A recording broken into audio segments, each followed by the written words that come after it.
say to anybody out there who still wants to be seen as a good person and a good girl about how risk does or does not change that, or how failure does or does not change that, or how saying the word shit on a show does or does not change that? Like, what's coming up for you about that, Rhonda? Okay, so here's the thing. You don't have to ask for permission to be good because you're already good. You don't have to assume a persona to be good. The most important thing that you have to be is good in yourself. So you turn up the way that you are. You show up authentically because people will respond to two things: confidence and being authentic.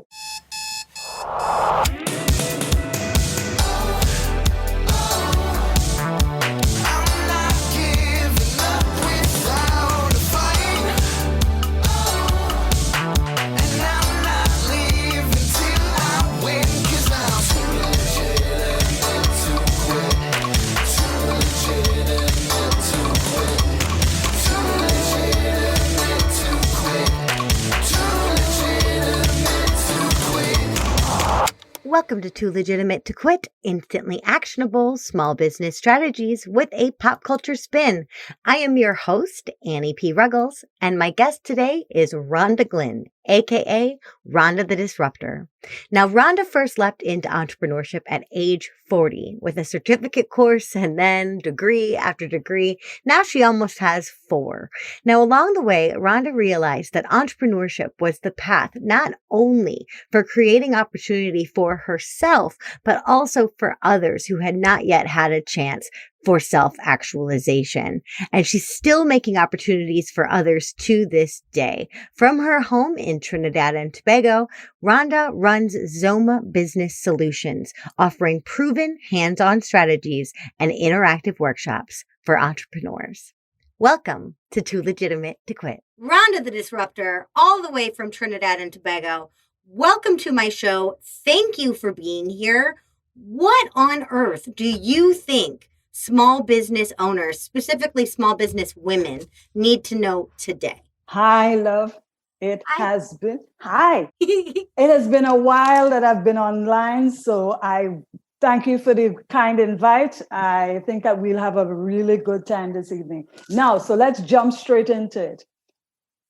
The things that small business, especially female-run businesses, need to know is that business is neither male nor female. It's just business. So that's the first thing that needs to be out there. Because why I say that is when it comes to things like pricing, competitive analysis, using data, knowing what you want, being unafraid to take a chance on yourself, and most importantly, learning how to fail and how to fail fast. We've never been taught that as women. We've never been taught how to get into it, get our clothes dirty, get our hair messed up, get busy, get into the fight of things, because that's not what good little girls did. That's what your brothers did. That's what guys did. We never keep your dress clean, sit on the sideline, wait your turn. That's it. Especially, you have just hit a very important point, and I want you to revisit it. Wait your turn. Wait your turn. Yeah. Yeah. Wait your turn is the piece of bullshit that we've been taught for 3/4 of our lives. And then, and we have never, that's a mindset that we have yet to grow out of. That whole story of wait your turn. Because we're still waiting for permission from somebody. That's it, exactly. That is our turn. It. And it is so self-defeating, because the worst thing is to look back at a life that could have been. Yes. And to look back at a life with a lot of regret. That at 60, you look back and say, you know what? I had liked soccer. And I thought when I was going to school that I wanted to be like Diego Maradona, or I wanted to be like I wanted to be like Zico. And what happened is that nobody supported my dream, because I didn't see any girls playing football. And all the women around me told me that that's not what good little girls would do. Or they'll say, well, what if you get hurt? And what if you fall down and skin your knee? What if you fall down? Won't that be embarrassing? Exactly. And that's... What will people think? Oh, no. no. That's the next one. That is the next one right there. That is the next piece of really mind mess that we've been taught. What will people think?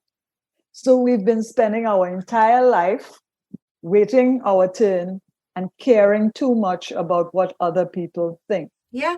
Because, I mean, we're always told when it's not our turn, but I think we're very rarely told when it is our turn. Like the thing at the point of recording, we just had Thanksgiving here in the States. Mm-hmm. And one of the things that I always remember from big food-based holidays is there's an adult table and there's a kids table. And as a kid, you're relegated to the kids table, right? Like you sit with all your cousins and your neighbors or whoever's over, but the kids are with the kids. And then as you age, there's this weird pressure of like, can I sit at the adult table now? Am I allowed to do that? There's a chair there. Can I just walk up? I'm 22 years old. Am I still sitting with these 5-year-olds? But it's like, no, you're at the kids table. Okay, but when am I not? Like, when am I no longer at the kids table? When do I get that invitation? And there's got to be a point where you just invite yourself. I'll give you one better than that. And especially as you use Thanksgiving as the example. In Thanksgiving, the women cook, the women serve, and when everybody has been served, then the women sit at the table and eat. So have you ever seen a Thanksgiving where either your mother or your grandmother or your aunt or somebody, they would feed the whole tribe of people? Yeah. And they would be like picking at something or taking a little bit of this, but they would never sit at the table because they were busy cooking and they were busy serving. So Thanksgiving was filled with, Thanksgiving was the status quo. Mm-hmm. So it was never even considered that the man would do the Thanksgiving stuff, but he would be pride of place to carve the Thanksgiving turkey. Ask your aunts, ask your grandmothers. Oh, yeah. Ask them if they ever sat down one Thanksgiving and had a complete meal and a complete conversation. Ask them. No, absolutely not. And that was their entire lives. Like, I think the only time my Aunt Pauline got to sit and rest during a meal was the memorial meal that we had during her funeral. Like, because I would always have to tell this woman to sit down. Like, Aunt Pauline, sit. You've been cooking for 3 days. Aunt Pauline, come on. Have a good time. And she'd go, nope. She was raised. And I love, part of this I love, and part of this I still do, because I think that there's, this idea of respect sewn into it that is also really easy to blur. But, her thing was, I cooked all day. I cooked for other people, and I'm going to serve myself last so that my labor of love is shared out to everybody else. And I think there's something really well-intentioned and very beautiful and loving in that. But correct. I think without boundaries, not and only without that, saying, hold on, what about me? Like, we get stuck in that point where we always are working and putting ourselves last. How does that show up in your world? And that's a metaphor for life, because because now women are moving from the serving mindset of putting other people first, and now having to be responsible, having to be competitive, having to build a business model where I am going to be first.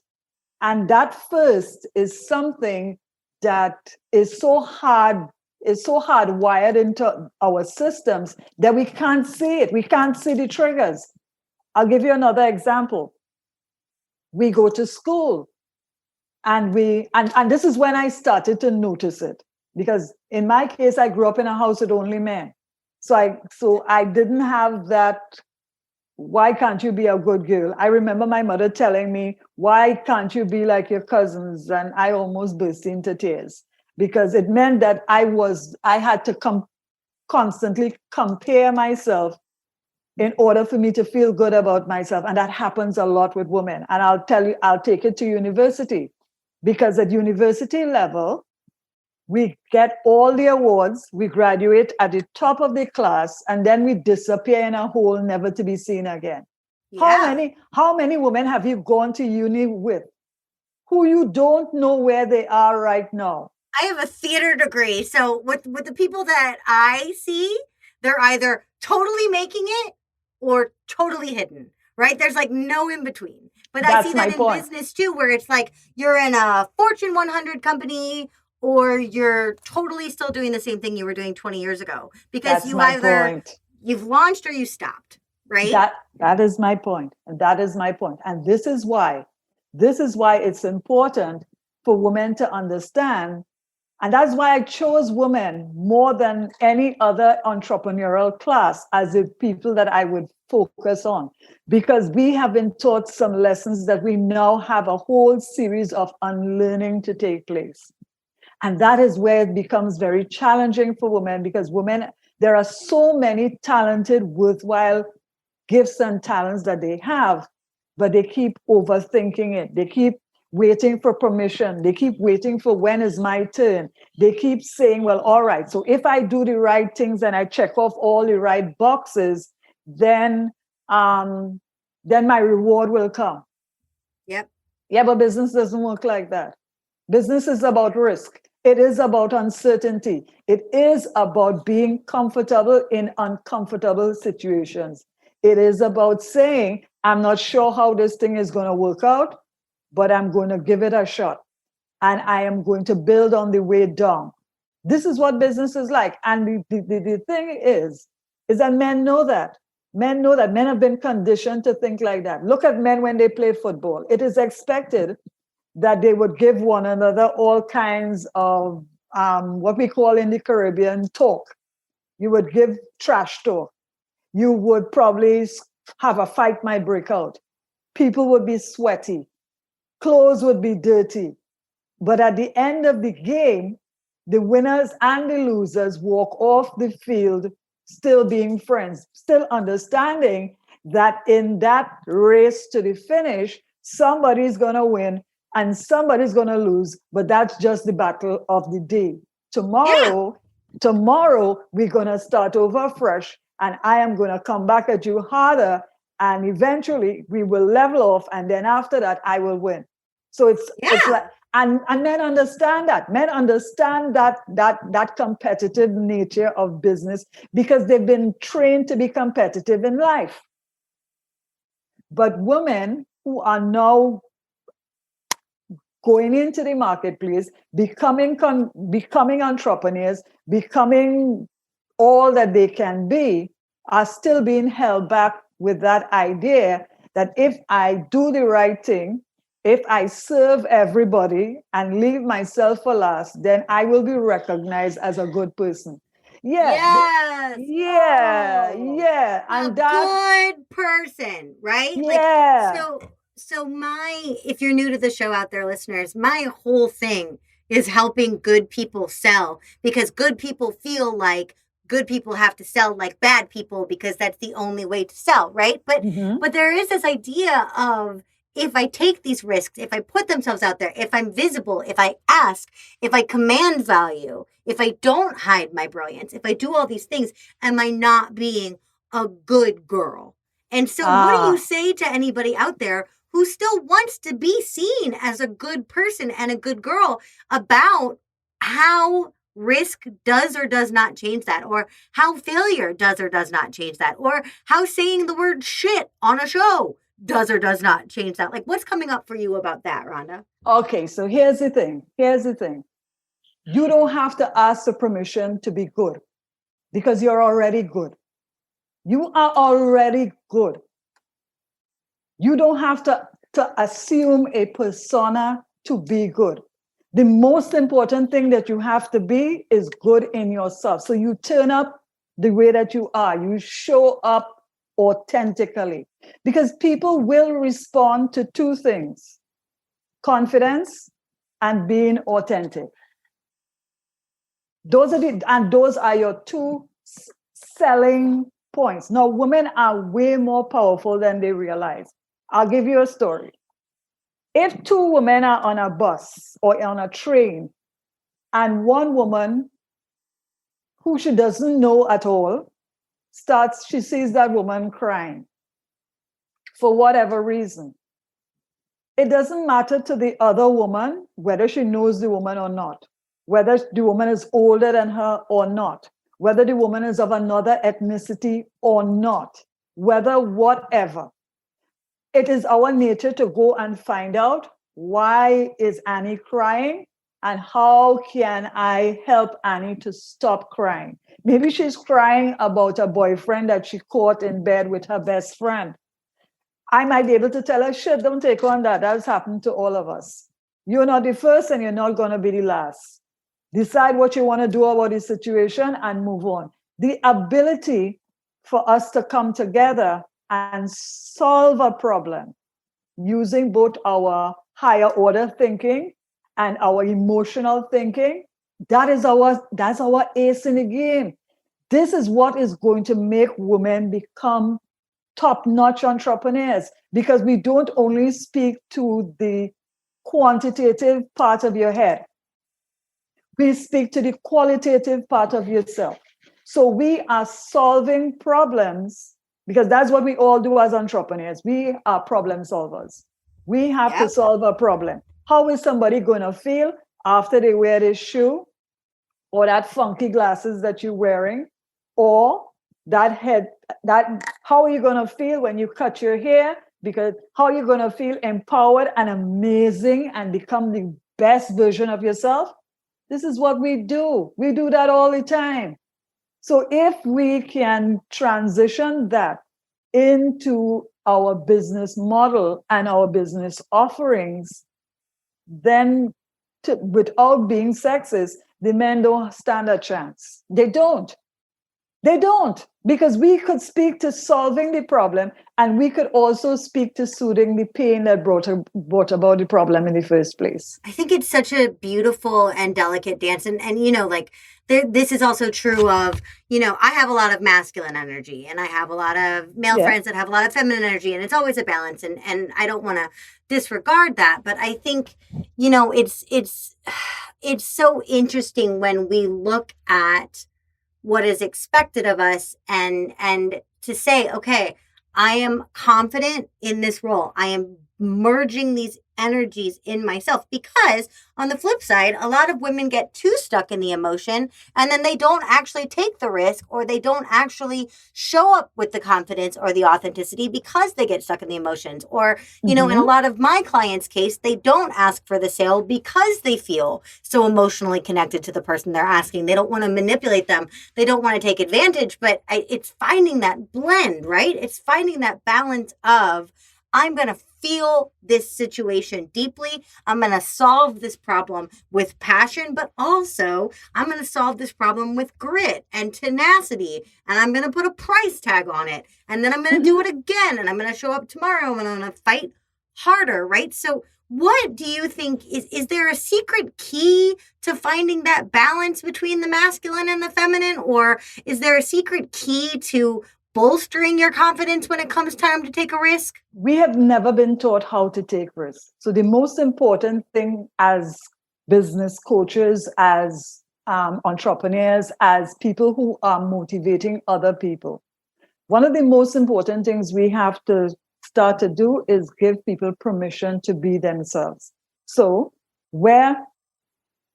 if you ask anybody, whether it's male or female, if there were no barriers, the barriers of people's thoughts, the barriers of money, the barriers of whatever, if there were no barriers, how would you turn up? How would you show up?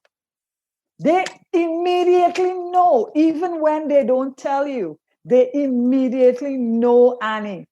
So we have to help them to turn up as that person, because this is where the unlearning takes place. So in my case, when I meet with clients, one of the things I like to tell them is, where do you see yourself 5 years from now? When I started to ask people that, whether they were in business or not, people would stop dead in their tracks, because they're in the business of being in the business, working in the business, but not working on the business.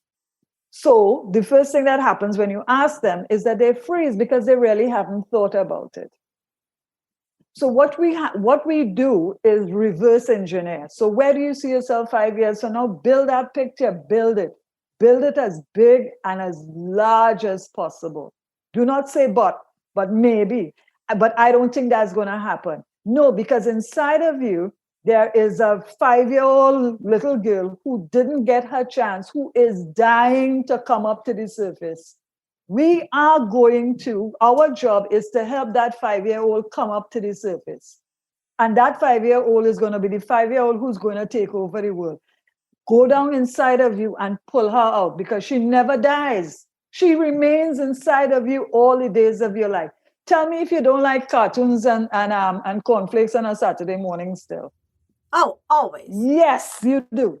Of course I do. I also sleep with a teddy bear, and I'm 36 years old and just announced that on a podcast. Like, I love my childlike comforts, but I also let my childlike self out a lot, and she shows up a lot in my business. She shows up on this show. The Exactly. 90s, like, this show is very 90s inspired. That's because I was like a 6-year-old in the 90s who just wanted a Caboodle and Lisa Frank stickers. And now look at my art, right? I'm letting that out. So that's it. I love that you're talking about this boldness and this bigness and this playfulness in the face of risk, because you are coming to the table today with this absolutely perfect example of all of that combined. So when you think boldness, when you think bigness, when you think childlike energy and fierce femininity and risk, who comes to mind in pop culture, Rhonda?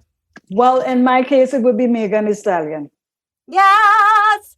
All right. Tell me, if people don't know, if they're new, if they've been living under a rock. Yes, if they've been living under a rock, or words for female genitalia scare them.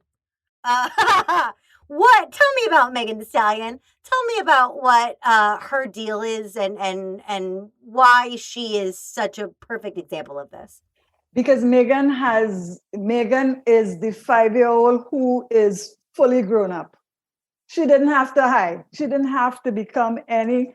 She is who we wanted to be. There was always the bad bitch in school who we were secretly afraid of, but so wanted to be like. In private school, she would be the one who would take her uniform and hem the skirt up, and the nuns would be losing their mind. She would be the one who would fight with the guys. She always had the comeback that would shade a guy within an inch of his life. She was the girl who walked into the common room and everybody would stop doing what they were doing. She would command every space that she entered. That was the girl that we most admired in school. Some of us were very much afraid of her because some of those girls were bullies. They would eat your lunch and they would laugh at you. But that was the girl that we most wanted. That was our shiro. Because she was living out loud, because she was doing it, right? And that's very much how Megan burst on the music scene. She did not tiptoe in. Not that it was an overnight success situation, because overnight success is kind of a myth, right? You're always doing background work, but she did not take her time once she found her light. She leaned on into it. And not only that, she turned up as her. I'm quite certain that there were people who would have told her that she could be probably an R&B person. Because if you think about female rappers, not since Little Kim has there been another female rapper that is as out there as Megan. Because if you think about it, I remember, because I'm a child of rap, I remember when Il Nana came out. And remember the album cover? Yes. Think about that. Remember how the album cover had to be covered in brown paper because it couldn't be in Best Buy and it couldn't be in Walgreens. Remember that if you do the search, you will see that was a big controversy because she was squatting and she had a hand on her genitalia. And this was something that nobody had ever thought about. No, there is a deeper conversation inside of that image that a lot of women, that's a whole different conversation altogether, with women being comfortable being sexual creatures. That is a whole different conversation. But think about how amazing it was that Kim had the chutzpah to do that picture as her album cover, and think about that time. And think about now, you could almost draw a straight line from Little Kim all the way to Megan Thee Stallion. And Megan, and as I said before, maybe Little Kim was ahead of her time, and she was punished because there were a lot of things that happened in her life because she was ahead of her time. Because we weren't willing to see women as bold and sexual in every sense of their lives. Yeah. And now we are seeing it in 2020, and Megan is like the best thing since sliced bread. But if you look back, it's literally a straight line. It is literally a straight line. And it tells us also how we have evolved and how we need to evolve even more so. One of your big areas of focus is on this idea of disruption, right? To get in there and change the mold and to burn the new path. But even if you're doing that, you're disrupting something established. You're still following in the footsteps of someone else. And so I think that's also a fun thing to look at. And an important thing to look at is whose coattails am I riding in a good way? Right? Whose legacy am I building on? Because I don't have to reinvent that wheel. That wheel is already there. Megan didn't have to say, hey, I can be a liberated sexual woman. That ship had already sailed, right? By the pioneers before her. You know, and also I think, you know, you made this really fascinating point that I hadn't actually thought about until this, that there is a really huge parallel between women's sexual liberation and women's empowerment through entrepreneurship, in that it's that same thing of sit on the sideline, don't talk about it. And for me, what came up when we were talking about that, changing genres a bit, was Madonna, right? Madonna took the virgin whore complex and spun it on its head and said, I'm going to wear a cone bra and I'm going to do all this crazy stuff. And I'm going to talk about sex and how I want it. And I'm going to sing songs about physical pleasure. And I'm not going to apologize for it. And people went, oh my God, oh my God, oh my God, until they didn't. And until it became normal. And until Madonna, until Missy, until Lil' Kim, until all these women stood out and said, I can be a good woman and a sexual one at the same time. And I think Megan is now standing up and saying, like, and I can do that. And not only totally sexually liberated and beyond, right? And not only that, that it is part of who you are. You are a totally 360, multi-dimensional human being. So it's all right. It's all right for you to like some things, and it's all right for you not to like some things. It's all right for you not to like to cook. It's all right for you not to be Susie Homemaker. It's all right for you to want a career. It's all right for you to be a homemaker. It's all right for you to have kids. It's all right for you not to have kids. These are the labels that 2020 is. I tell people 2020 is the year when we have to revisit everything. So as more and more women are slowly coming to realize and are realizing that doing all the right things, checking all the boxes, is going to get me a cubicle in a Fortune 500 company where I'll be training a man to become the CEO of that company, and I'm never going to get out of that hole. So a lot of women are throwing the rope ladder out of the hole and attempting to climb out.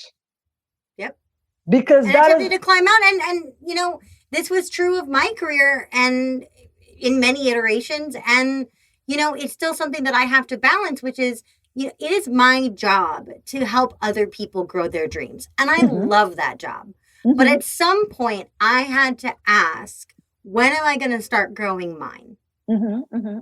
Because I can do both. I can do both simultaneously. I can use my dream to grow other dreams. But what I realized when I was really stagnating in my business a few years ago is that it was still completely focused on everybody else and what I could do for everybody else. And it didn't have any guiding star or direction because I wasn't letting it have one. I wasn't saying, this is what I want. This is who I am. I was only saying, this is how I can help you. Not only that, you were still waiting for your turn. You don't. Yes. If you think about that, Annie, that thought of waiting for your turn is so hardwired inside of us. It is the reason why we hold ourselves back. I'll give you a little backstory about me. I went back to school when I was 40 years old. I had left school without a full college certificate. I had 4 O-levels, which in the English method of education is not a full certificate. So it's almost like if I went to high school, but I wasn't fully qualified. And I remember feeling as if I would never get the opportunity to do the things that I most wanted to do. And I felt hampered by the fact that my education was unfinished. And then I decided one day, and the universe has a way that it will make you as uncomfortable as possible until you do what you need to do. And something happened. Yeah, that's true. Yeah, you're gonna get it's gonna make you uncomfortable. It is going to make you uncomfortable.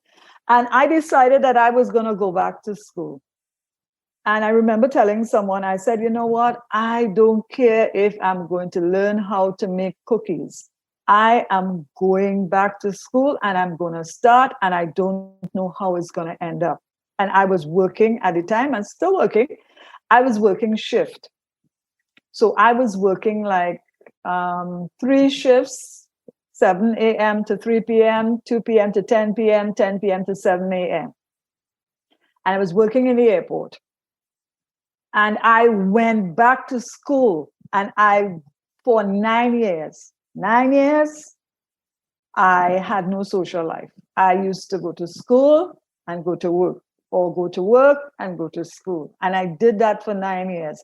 And within that 9-year period, I went from 4 O-levels to an associate degree, to a bachelor's degree, to a master's degree, all the while working and going to school. So you have to want something. And then I took a year off, and then I started my doctorate. So I'm going to finish my doctorate in 2021 because I finished all the third part of it. So it's just like my first, my second, my third defense. And I started with 4 O-levels, but I knew that if I didn't take ownership for the future that I wanted, then it would never be my turn. I would have been 60 with 4 O-levels and a whole lot of potential that was not realized. So at some point in time, you have to say, you know what? I don't know how this shit is going to happen. Because when I went back to school, I wasn't sure where I was going to get the money, but I was going to start. And I started, and I've been at it. The thing about it is that a lot of people talk themselves out of their own destiny because we keep waiting for our turn. Your turn is when you take it. That's your turn. Your turn is when you take it. You take it. Your turn is when you take it. Because your turn is so powerful. Yeah, because your turn is always there. The universe is always offering you a chance. You are the one who's not taking a chance on yourself.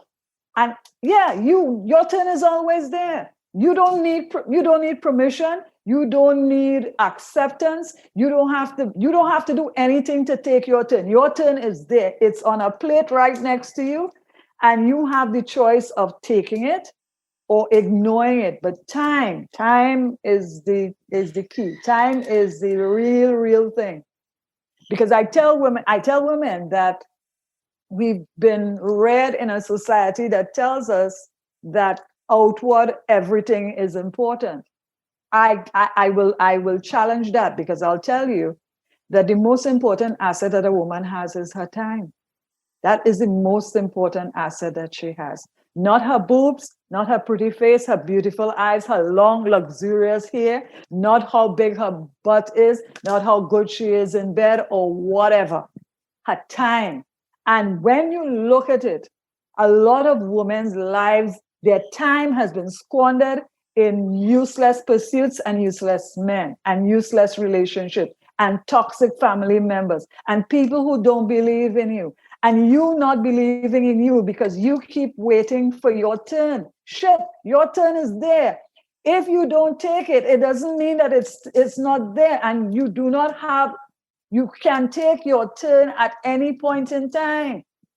And you can choose not to take your turn. But if you choose not to take your turn, there is no get out of jail card. You are responsible for what you do and what you fail to do. So if you want to be in business, then you have to know that part of showing up as yourself is doing that deep work to unearth who you are, because you can't sell what you do not believe. I don't care what you're selling. You could be selling eyelashes, or you could be selling shoes. You could be selling houses, or you could be selling books. If you do not believe that what you have in your hand has the potential to transform not only you, but to transform other people, then you don't have anything to sell. And your clients know that you don't have anything to sell. So they don't believe you, no matter what you write, no matter what you say, no matter what it is. Because you don't believe it, they don't believe it. But if you believe it, if you believe that I don't have everything right, but you know what? I think I'm a really, really good girl. I'm a badass woman, and I'm going to bring that to the table. Then price and everything else doesn't become an issue anymore, Annie. Annie, because here's what's happening. You can price however you choose to price, and the people who know your value will pay it. And the people who don't know your value, they are not your people. Let them go to the bottom of the bargain barrel and pull out whatever they could and make that work for them. Right. But if you want to transform people, you have to put yourself in places and spaces where there are people who are willing to be transformed. I have one more question for you today, and I cannot wait to ask you this. And it's all about that idea of putting yourself out there and being the expert and selling, for goodness sake, like being buyable, having something that you can say, yes, this is how I help you. So you and I, in addition to working with one-on-one, with clients one-on-one, we also both sell programs and workshops. If Megan was going to create an online course, what course would Megan make? What would the topic be? How to be badass in 60 days or less. How to be badass in 60 days or less. And would that be a mid-ticket, a low-ticket, or a high-ticket program? It might be a tiered program. It might very well be because badass ain't for everybody. That's true. So it may be badass junior, badass intermediate, and badass advanced. And there would be qualifying stages at every level. So before you go to intermediate, there would be a qualifying exam. You would have to do both a verbal and a written. That tells me that what I am saying to you is making sense to you. Megan, if you're listening, I did not give her time to prep that answer. If you're listening, you need to get in touch with Rhonda. She has a whole program and revenue stream mapped out for you already. But you know what? You, Rhonda, are badass supreme. You don't even need her course. When people out there are listening to this and they're like, yes, I need you in my life, what's the best way for people to start a conversation with you? Okay, so you can reach me on Instagram. And by the way, I'm going back into workshops early next year. Right now, I'm doing a workbook. It's almost finished. It's being beta tested now. So it's going to be like the lead for my workshops going into next year. And one of the workshops that I'm doing very early in January is to give entrepreneurs a chance to live, because it's let's live. Let's make time to live, because it takes you out of working in your business and working on your business, because this is what is going to be important going forward. Because remember, 2020 and 2021 will continue in the same vein, where everything is moving around, everything is in transition. So you can't continue to have any kind of growth if you're working in your business and not on your business. And how does that happen? By doing my course, by doing the work. And as we discussed today, doing the internal work. Because if nothing, how does the old saying go? If mama ain't happy, ain't nobody happy. Nobody happy. So then mama need to do the work. And how you're going to do the work is what is going to tell you what is your best gift that you're bringing to the surface. For instance, who are you selling to? If you're selling to everybody, then you're selling to nobody. Exactly. Business is no longer transactional. It's not a simple exchange of goods for services. It is about problem solving. It is easier to have 10 loyal customers who will bring 10 other loyal customers than attempt to look for 10 fresh customers. And nail techs teach you that. I'm a big nail girl. The first set of business is not in the first time you do a fill. It is because every 2-3 weeks, water is going to wash away the fill and you're going back for a refill. So this is what your business is supposed to be like. They are coming back to you ever so often for that refill. And that is where the relationship, the love, Annie, how are you going? How can I help? How can I serve? You need to know what is happening in your client's life, how much money they have this Christmas, what are they looking forward to in the new year? What are the shifts that are going to have to take place in their mindset? How many children are going to go back to school or not? How much remote life are we going to be doing?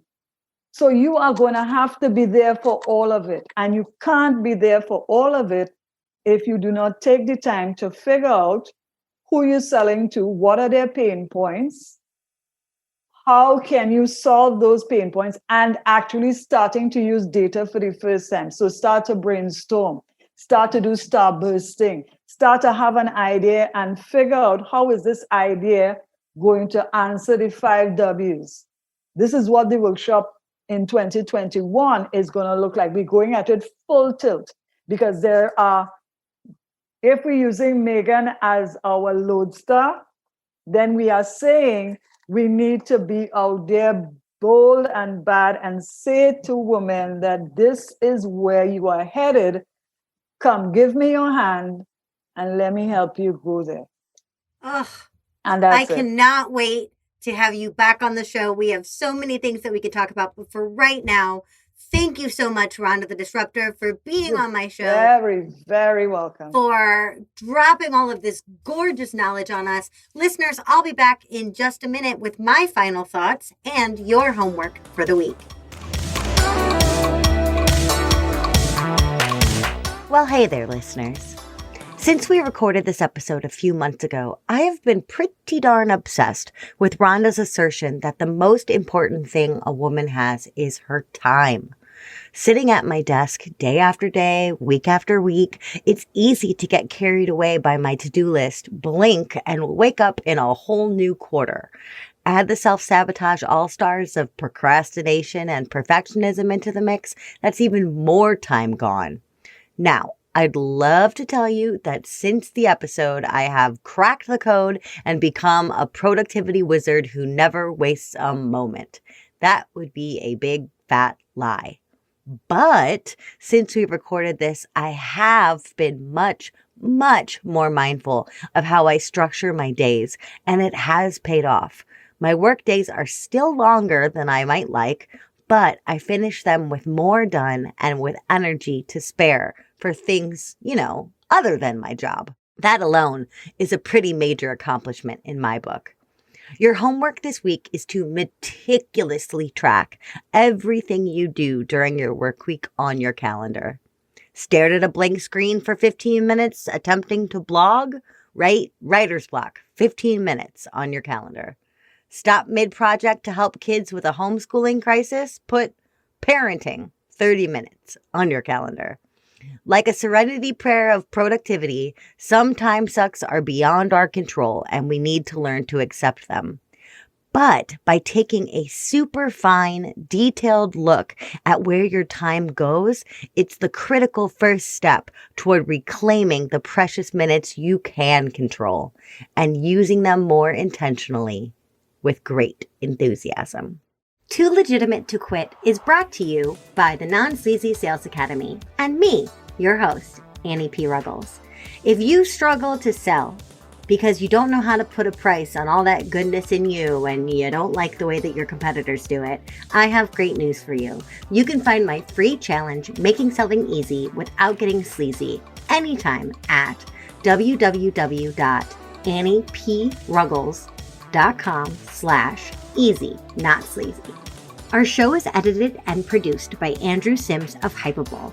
Our fabulous theme tune is by Riley Horbasio, who I found on Fiverr. Our gorgeous podcast art is by Francois Vigneault, who I found on Upwork. And our marketing team is led by the unbelievably life-saving Nick Bonatatabis. Don't forget to check today's show notes for more information about our fabulous guests, plus some continuing resources and some Etsy finds from other super fans of today's topic. All pop culture elements mentioned in this episode remain the sole intellectual property of their respective owners. I do not own them, so please don't sue me.